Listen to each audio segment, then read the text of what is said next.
Buonasera a tutti. Questa sera facciamo una trasmissione un po' particolare perché siamo arrivati all'inizio del nostro collegamento in maniera un po' avventurosa.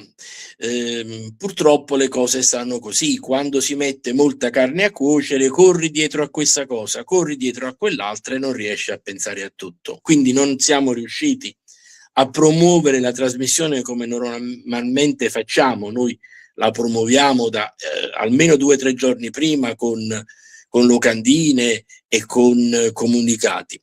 Oggi abbiamo cominciato molto tardi questo lavoro e quindi io sono affezionato a quegli 80-90 spettatori fissi, che poi so anche chi sono perché oramai ci sono tutti i loro nomi, e mi dispiace se poi devono recuperare la trasmissione in registrata. E registrata noi poi facciamo tantissime visualizzazioni, arriviamo sempre almeno a 5.000 visualizzazioni, ma la diretta è un'altra cosa. Allora farò una trasmissione interlocutoria in cui comincerò a parlare dell'argomento previsto, ma solo in parte, riservandomi poi di completare tutto, di ripetere e dire tutto in maniera completa un'altra volta. Adesso vorrei, se Donato ci sta dall'altra parte, vorrei mandare la sigla e poi cominciamo la trasmissione vera e propria.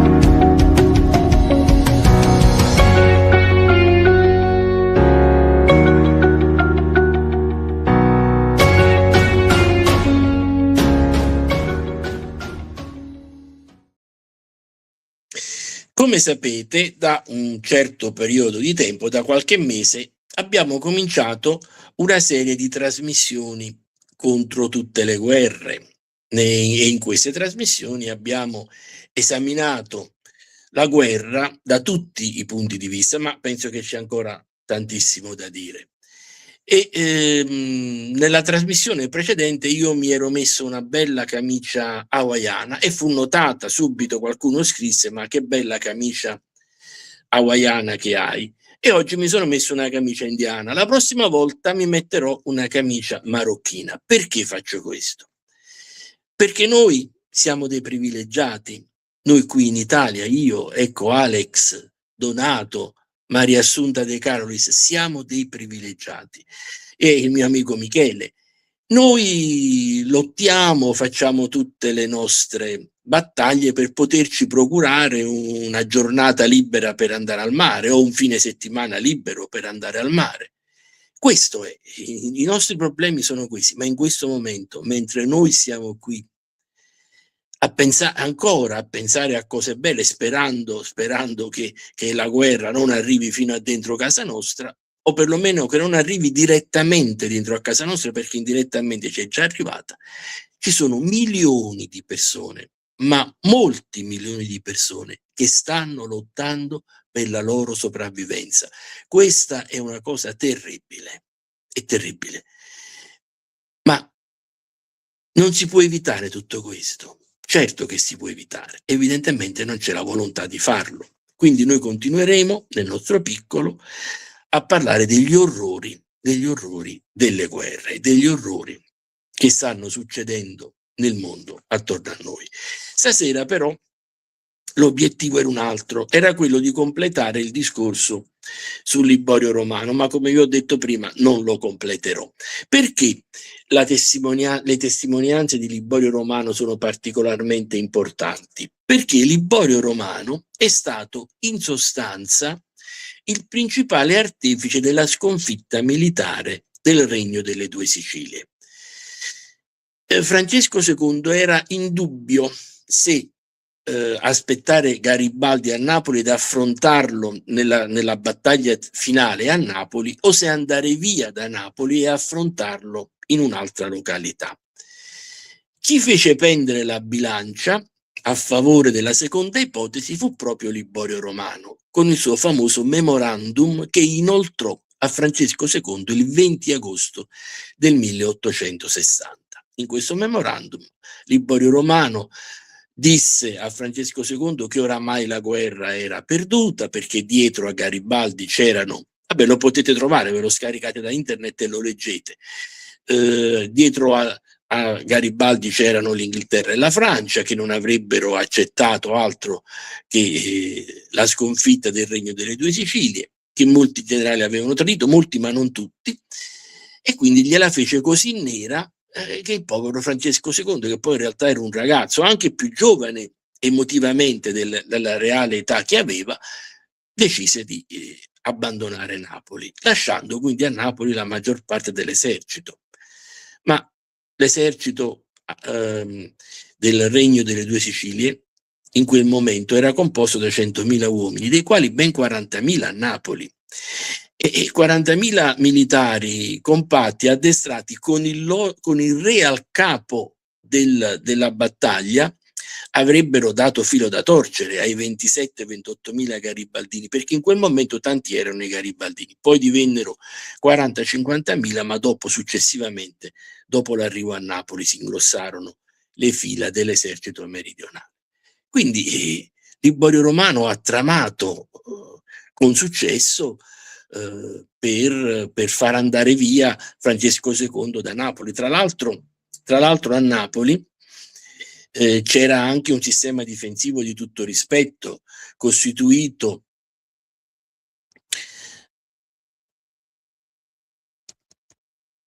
dopo rispondo a Stefano, bella domanda.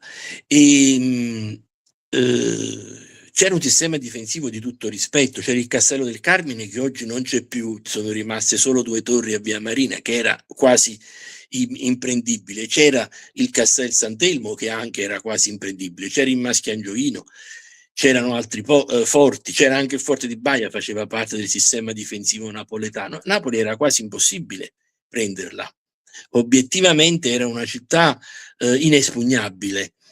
E in più i generali dello Stato Maggiore avevano fatto presente a Francesco II che l'esercito a Napoli si sarebbe battuto fino all'ultimo delle sue forze, perché con il re a capo, vedendo il re a capo, questo avrebbe dato un'energia enorme a tutti i militari napoletani. Quindi diciamo che ci sarebbe stato da vedere come andavano a finire le cose, ma essendosi ritirato a Gaeta, andando via da Napoli, praticamente Francesco II ha consegnato la vittoria a Garibaldi, perché a Gaeta potette portare 13.000 militari, questo è tutto. Era un porto, un castello non molto ben difeso, quindi praticamente aver lasciato Napoli ha significato aver accettato la sconfitta. E Liborio Romano è stato l'artefice di tutto questo, colui che ha manovrato dietro a tutto questo. E quindi leggere alcuni anni dopo le cose scritte da Liborio Romano contro l'unità, contro i piemontesi, testi nei quali lui denuncia tutto quello che sta succedendo con una rabbia unica. Nessun altro autore postunitario tra quelli liberali e quelli filoborbonici ha mai scritto testi con un linguaggio così feroce, così arrabbiato come ha fatto Liborio Romano. E Liborio Romano fu costretto subito a difendere Napoli, perché che successe? Che subito dopo la conquista scesero i fuoriusciti, i quali avevano il dente avvelenato e comunque avevano grandi rancori a Napoli contro altri napoletani e in realtà anche contro Napoli. E quindi cominciarono a scrivere una serie di lettere a Cavour nelle quali diffamavano Napoli, i napoletani, e Liborio Romano. Liborio Romano ha scritto 3 lettere a Cavour, questa della quale sto parlando ora è la seconda, e in questa lettera scrive a Cavour di non credere a queste cose dette dai fuoriusciti, perché dice sono vere e proprie mistificazioni, sono calunnie dettate dai loro rancori, dalla loro rabbia. A proposito dei fuoriusciti e del comportamento dei fuoriusciti, vediamo cosa ci dice lo storico Nunzio Dell'Erba, che fotografa molto bene questa situazione. Nello studio Questione meridionale e unità nazionale.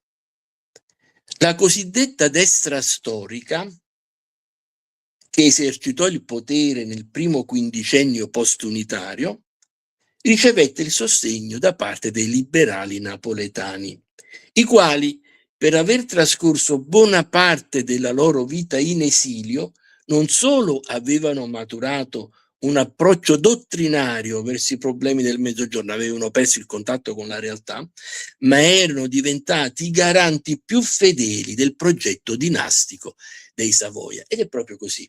I fuoriusciti erano diventati più realisti del re.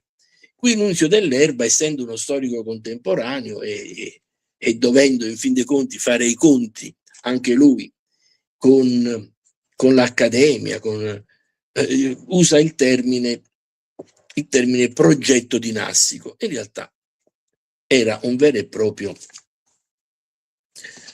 progetto di supremazia. C'era questa idea, e i più forti, maggiori garanti di questo progetto furono proprio i fuoriusciti. Tant'è vero che il lavoro sporco, i politici piemontesi, la cupola che si impossessò del potere in Italia, non in Piemonte, in Italia, dopo il 1860, che era costituita da Ricasoli, Rattazzi, più tutti gli altri che gli stavano attorno, i vari Balduino, i vari Bastoggi, eccetera. Questa cupola, il lavoro sporco lo faceva fare ai fuoriusciti. La orribile, ignobile relazione Massari fu fatta da Massari, che era pugliese, il quale veramente superò ogni immaginazione, perché nel periodo in cui stava a Napoli scrisse una lettera a dei suoi conoscenti a Torino, anzi no, a Cavour, nella quale diceva: non vedo l'ora di tornare a Torino, quest'aria, questo sole qui mi fanno mancare l'aria, mi sento soffocare, io oramai sono torinese, un uomo nato in Puglia, sono torinese, più torinese dei torinesi, e non vedo l'ora di rivedere quel meraviglioso cielo, non so com'era all'epoca, oggi il cielo di Torino è grigio, ma forse all'epoca non era così grigio, ecco, insomma, di vedere quel cielo meraviglioso che sta sopra Torino. Insomma, uno che scrive una lettera del genere veramente supera i limiti della decenza umana. E poi tutto il lavoro sporco, la legge Pica. La legge Pica era un abruzzese, per esempio. La legge sul corso forzoso, che è stata una delle leggi più ignobili varate nell'Italia postunitaria, fu scritta da da Shaloya, o quantomeno Shaloya era il ministro dell'economia quando quella legge fu approvata. Legge approvata dal governo, non dal Parlamento, legge approvata con un regio decreto, scritta dal governo e approvata dal re con un regio decreto, non dal Parlamento, perché all'epoca non c'era la divisione dei poteri come oggi. Lo Statuto Albertino non prevedeva la divisione dei poteri. Il potere legislativo era in capo alla re, diciamo alla coppia governo-re, e al Parlamento, ma sostanzialmente era in mano al governo e al re. Il Parlamento era facilmente messo in secondo piano. E anche da un punto di vista della magistratura, le promozioni e i trasferimenti erano decisi dal ministero, dal governo. E quindi chiaramente attraverso le promozioni o le non promozioni, attraverso i trasferimenti in Sicilia o in Sardegna, in paesi sperduti, attraverso la minaccia di trasferimenti, si controllava in qualche maniera anche la magistratura. E questo venne denunciato all'epoca. Non furono pochi i giuristi che lo denunciarono. Anche qualche magistrato si dimise proprio perché insomma non accettava questo controllo da parte del governo. Quindi dovette intervenire molte volte Liborio Romano per difendere il Sud. La terza lettera è quella famosissima che lui scrive nel maggio del 1861 a Cavour, della quale poi lui discute con Cavour e ne parla anche, ne abbiamo parlato. Sappiamo che Cavour accettò le critiche abbastanza feroci, per la verità, che gli aveva fatto Liborio Romano in quella lettera, e poi però Cavour il 6 giugno morì. Adesso io stasera avevo intenzione di leggere alcuni passaggi piuttosto arrabbiati dalle memorie di Liborio Romano, ma mi limiterò ad un solo argomento, mi limiterò ai passi contenuti nelle memorie di Liborio Romano che riguardano un solo argomento, ovvero sia i lavori pubblici nel Sud, che non furono fatti, cioè lavori pubblici che non furono fatti. Vediamo cosa succede, vediamo l'antefatto, vediamo cosa ci dice Liborio Romano. Dal quinto capitolo delle memorie. Con decreto del 3 gennaio 1861 si nominava luogotenente il principe Eugenio di Savoia, che con l'autorità del suo nome poteva calmare i malumori. Con proclamazione reale del 7 del mese stesso, annunciando agli italiani la nomina del nuovo luogotenente, si raccomandava la concordia degli animi e per agevolare l'opera dell'unificazione. E qui Liborio Romano commenta: un'opera assolutamente prematura e fatale, perché l'unificazione poteva, secondo Liborio Romano, avvenire solo poco per volta nel rispetto delle norme locali che andavano mantenute, creando un quadro generale, magari con delle norme generali per tutta l'Italia. Però comunque lui commenta in questa maniera, e aveva perfettamente ragione. E con altro decreto del di seguente venivano autorizzate le finanze centrali dello Stato ad anticipare alla tesoreria delle province napoletane le somme occorrenti all'immediato cominciamento dei lavori pubblici, da eseguirsi nelle medesime, sino all'ammontare di 10 milioni. Quindi l'8 gennaio viene emesso un regio decreto che è legge, che era legge, i reggi decreti erano legge come le leggi del Parlamento, con il quale si stanziavano 10 milioni per il Sud. Vediamo che succede. Liborio Romano ci dice: hanno stanziato 10 milioni, ma in quell'epoca le finanze centrali, cioè lo Stato piemontese, aveva già tirato dalle province napoletane la bellezza di 80 milioni, cioè il governo piemontese, che ora era diventato italiano, ma in realtà erano sempre loro, Cavour, Rattazzi, Ricasoli, eccetera, il governo piemontese aveva preso, sottratto, portato a Torino dalle casse del governo napoletano 80 milioni. Adesso ci facevano l'elemosina di restituircene 10, ma come vedremo questi 10 milioni non arriveranno mai. E qui Liborio Romano ci fa l'elenco della provenienza di questi 80 milioni. In quell'epoca le finanze centrali avevano già tirato dalle province napoletane circa 63 milioni ricavati dalla vendita delle rendite confiscate ai Borbone. 1 milione preso dalle casse dell'ordine costantiniano, cioè avevano aperto le casse dell'ordine costantiniano, c'era 1 milione e se l'erano portato a Torino. Ma questo lo dice Liborio Romano, quindi è una fonte talmente incontestabile che veramente c'è poco da dire. E circa 18 milioni erano stati presi dalle casse di ammortizzazione e dalle casse di sconto, cioè erano 18 milioni impegnati per spese che si sarebbero dovute fare, ma che evidentemente non si potettero più fare. Quindi Torino aveva preso dalle casse dello Stato delle due Sicilie 80 milioni. Se fate la somma, 63, 64 e 18, forse anche qualcosa in più. E adesso, finalmente, dopo molte insistenze da parte di Liborio Romano, con un decreto Reggio venivano stanziati 10 milioni, cioè 80 milioni contro 10. Va bene, dateci questi 10 milioni, diceva Liborio Romano. Perché? Liborio Romano era convinto che bisognava cominciare delle opere pubbliche nel sud, sia per ovvi motivi, perché bisognava dare lavoro anche ai meridionali, sia come esempio, cioè perché nel sud, con l'arrivo dell'unità, con la confisca dei terreni demaniali, con la confisca dei terreni ecclesiastici e con tutto il resto, era arrivata la miseria. Quindi bisognava, secondo Liborio Romano, dare ai meridionali una prospettiva di un futuro per sottrarli alla rivolta. Era anche una cosa strategica. E quali erano questi lavori pubblici che voleva fare Liborio Romano?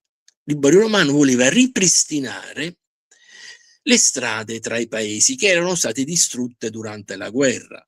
A noi viene narrato che l'avanzata di Garibaldi fu un'avanzata trionfale, che lui non incontrò ostacoli, che la gente gli apriva i paesi. Non è così, ci furono molte battaglie, le strade da tutto questo vennero devastate. E questo cosa comportò? Comportò che si interruppe quella microeconomia che esisteva all'epoca, fatta da scambi tra un paese e l'altro, quell'economia di tutti i giorni, e che però dava sopravvivenza a tantissime persone. E questo era quello che voleva fare Liborio Romano: ripristinare e aggiustare le strade per consentire un inizio, un rinizio, un nuovo inizio di attività. Questo era l'obiettivo. Lui voleva questi 10 milioni per fare questa cosa qui. Ora però che succede? Che questi 10 milioni non arrivano mai. Vediamo un po' cosa ci dice a questo proposito, come ci descrive la cosa. Allora, innanzitutto qui Liborio Romano ti spiega perché voleva questi 10 milioni, ma in particolar modo credetti di poter dare lavoro e pane al popolo che ne abbisognava, con l'attuazione delle opere pubbliche, e cercare di raggiungere codesto scopo. Ma né allora né poscia si rimisero dal governo centrale le somme promesse. Come vedete, questi soldi non arrivarono mai. Ond'io reclamai vivamente l'esecuzione del decreto Reggio dell'8 gennaio 1861 e a stento riuscì a ottenere alcune anticipazioni. I miei sforzi rimasero però quasi vani, perché la finanza centrale pose inciampi alla spedita esecuzione dei lavori, cui principalmente si intendeva dar corso con il decreto. E fu perciò che fino al 12 marzo di quell'anno, giorno in cui io diedi le mie dimissioni per protesta, a un certo punto Liborio Romano si dimette, si erano pagate lire 117.000, cioè dei 10 milioni erano arrivate a Napoli 117.000 lire. Secondo la relazione fatta da Costantino Nigra il 20 maggio successivo, a quel giorno le somme arrivate erano 390.000, ossia molto meno del 30° dei 10 milioni promessi e non dati. Ecco, ora qui noi siamo di fronte ad una testimonianza che è assolutamente incontrovertibile. Liborio Romano era dentro a tutto questo, era uno dei principali ministri della luogotenenza, era una delle personalità politiche più importanti presenti nella luogotenenza e a un certo punto fu talmente nauseato da quello che stava succedendo che si dimise dalla luogotenenza e andò in Parlamento, rimase parlamentare e in Parlamento combattette fortemente per la difesa degli istituti napoletani. Napoli era piena di istituti di tutti i generi, di tutti i tipi, istituti che insegnavano un poco tutto, anche di accademie militari, e tutti questi istituti si volevano sopprimere. Anche la Nunziatella corse il rischio di essere soppressa per dare spazio alle scuole presenti nel nord. Tutti i politici napoletani, per la verità, non solo Liborio Romano, in Parlamento si battettero in ogni modo per evitare, per impedire questo scempio, ma poco potettero fare perché, come vi ho detto, il Parlamento all'epoca era un organo quasi consultivo. In realtà, con lo Statuto Albertino non c'era una vera democrazia. Lo Statuto Albertino è stato concesso da un re che era un assolutista convinto, quindi sostanzialmente è uno specchietto per le allodole. Il potere rimane fortemente nelle mani del re, tutt'al più lo condivide con il governo. Difatti Gramsci diceva che l'Italia era una dittatura governativa. Per quanto riguarda le leggi, il governo poteva fare i suoi decreti che venivano approvati dal re e diventavano leggi. Voi direte, ma c'era anche il Parlamento poteva abrogare queste leggi, perché le leggi del Parlamento e le leggi approvate con il decreto legge erano esattamente sullo stesso piano, ma il Parlamento era controllato. Difatti, all'epoca, mica il Parlamento si riuniva tutto l'anno come oggi, c'erano 2 sessioni parlamentari e il re determinava l'inizio di ognuna di queste sessioni e il termine e la chiusura.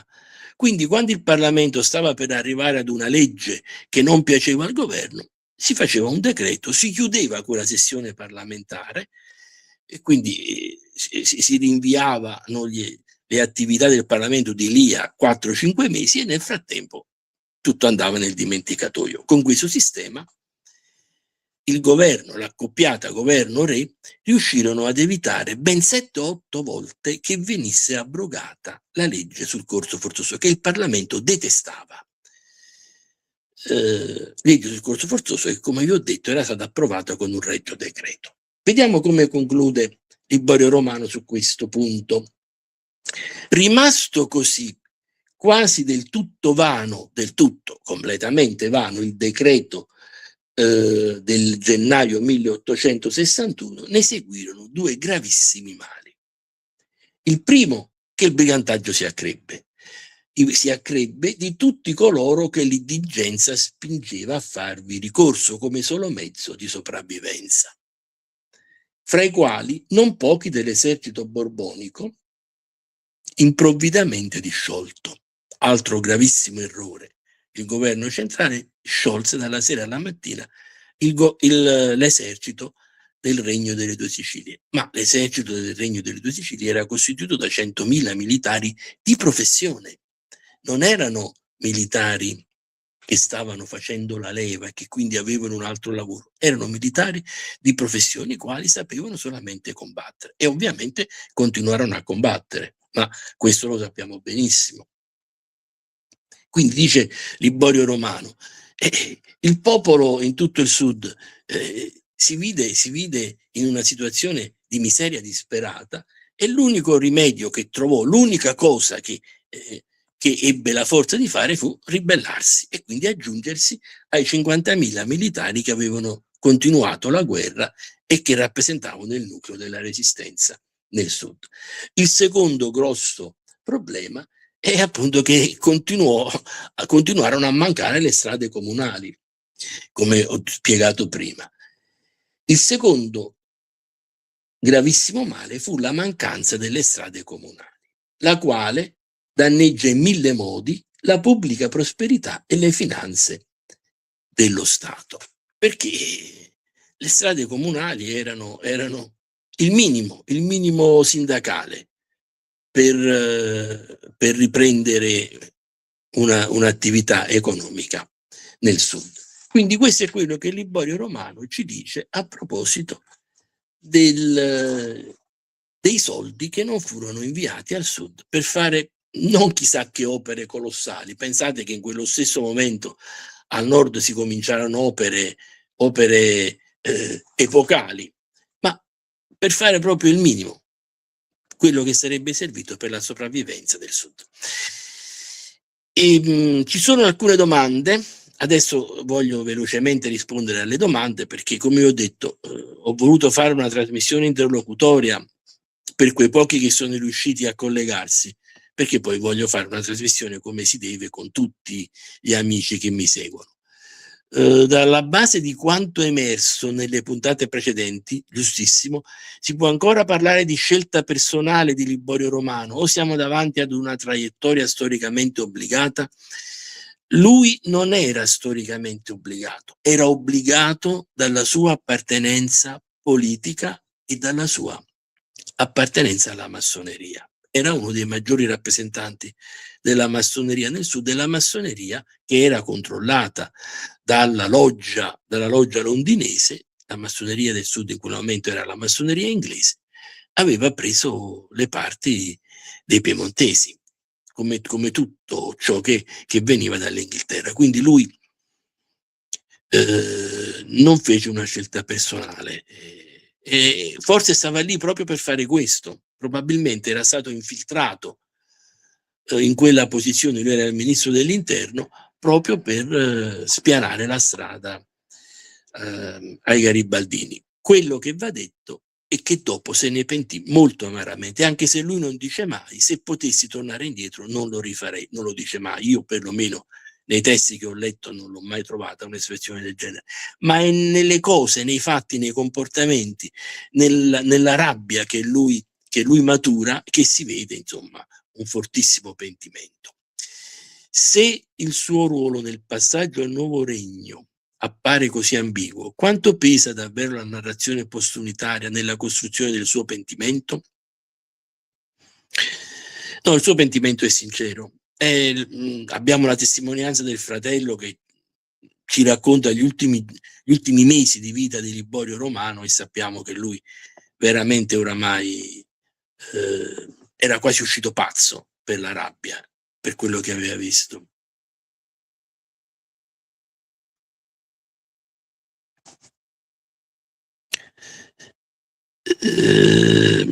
Qua a questa domanda credo che ognuno può dare una risposta diversa a seconda del proprio temperamento. Io, che non sono un temperamento, sono anche razionale per carità, però sono più un temperamento verso le emozioni, privilegio le emozioni. Io dico che ancora senso usare categorie morali. Per me, fino a quando esisterà l'uomo, avrà senso usare categorie morali. Quindi io penso che il suo tradimento sia lui si sia pentito di quello che abbia fatto, e il suo tradimento vada veramente chiamato così, tradimento. Egli tradì la fiducia del re. Non è che Liborio Romano, più che protagonista, sia stato un punto di intersezione tra forze più grandi di lui? Sicuramente. Dietro di lui c'erano la massoneria, come ho appena finito di dire, la massoneria di rito inglese, ovviamente. C'erano i servizi segreti inglesi, c'era il governo inglese, c'era la malavita, perché Liborio Romano si era alleato anche con con la Camorra, c'erano una serie di forze, però lui fu il catalizzatore di queste forze, e questo è assolutamente fuori di dubbio.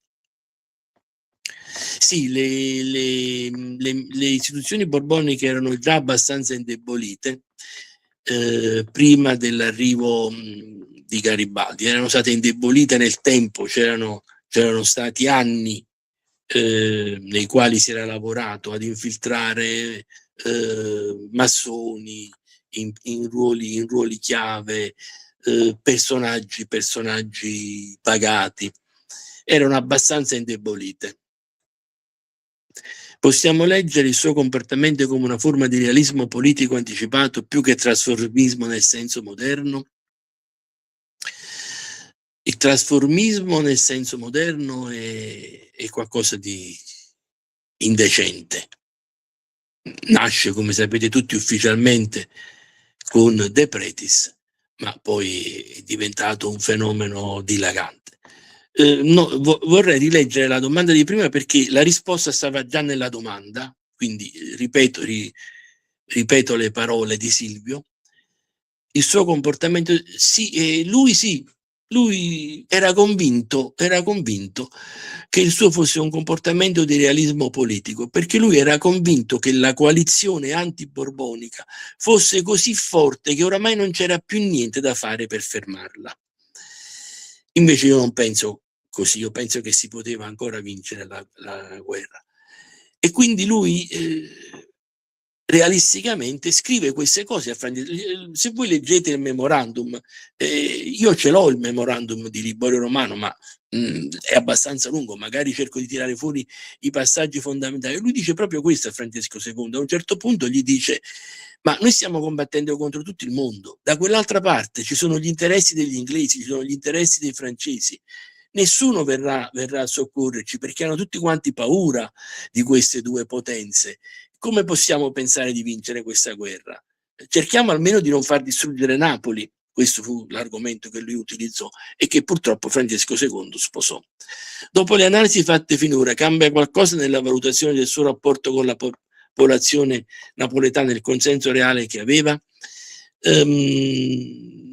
Mi manca il soggetto della frase. Chi aveva il consenso nella popolazione napoletana? Liborio Romano non lo aveva, questo è poco ma sicuro. Se togliamo una lente morale, guardiamo solo quella strategica, Liborio Romano risulta incoerente o sorprendentemente lineare? E a questa domanda, vabbè, forse Alessandro non me l'avrebbe fatta questa domanda se avesse sentito le risposte che ho già dato. Lui era coerente,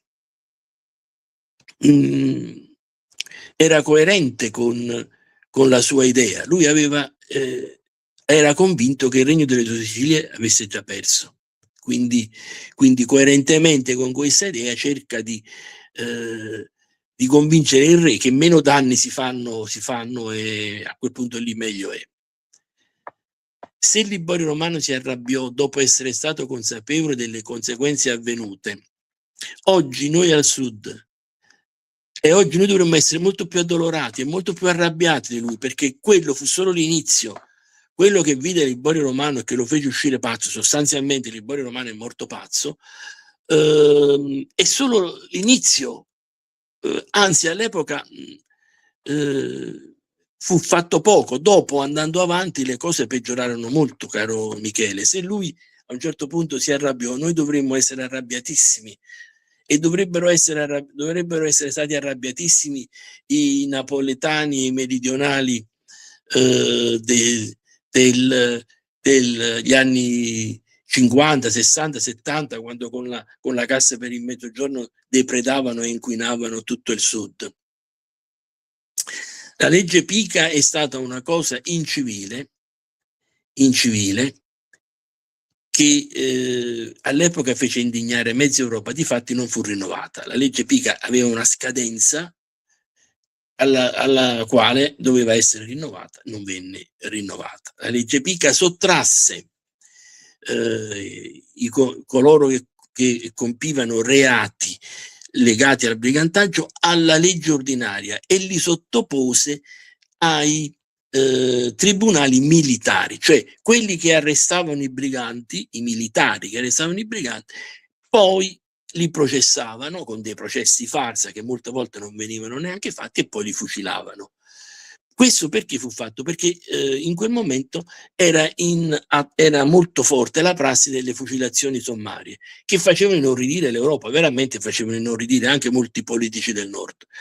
E allora si volle dare una parvenza di legalità a queste fucilazioni sommarie, con questi processi farsa compiuti dai militari stessi.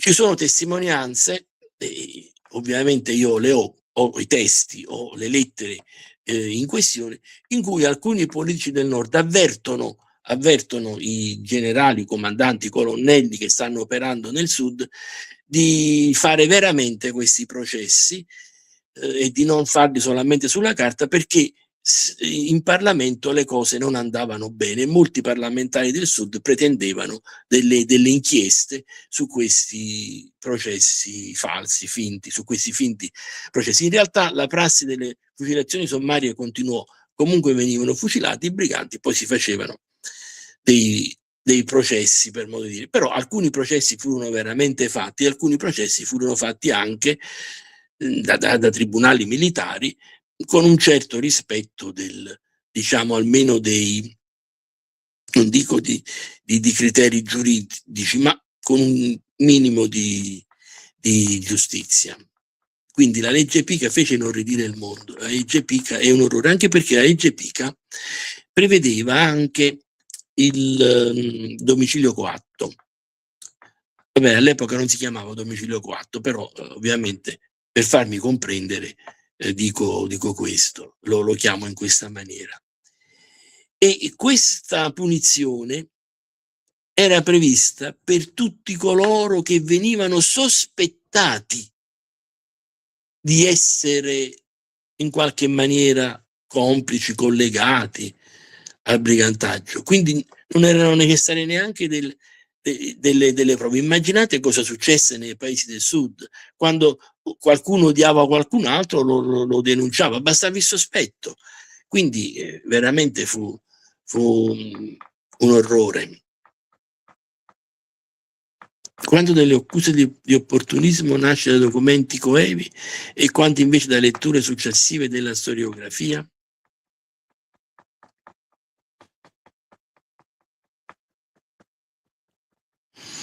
Opportunismo di Liborio Romano.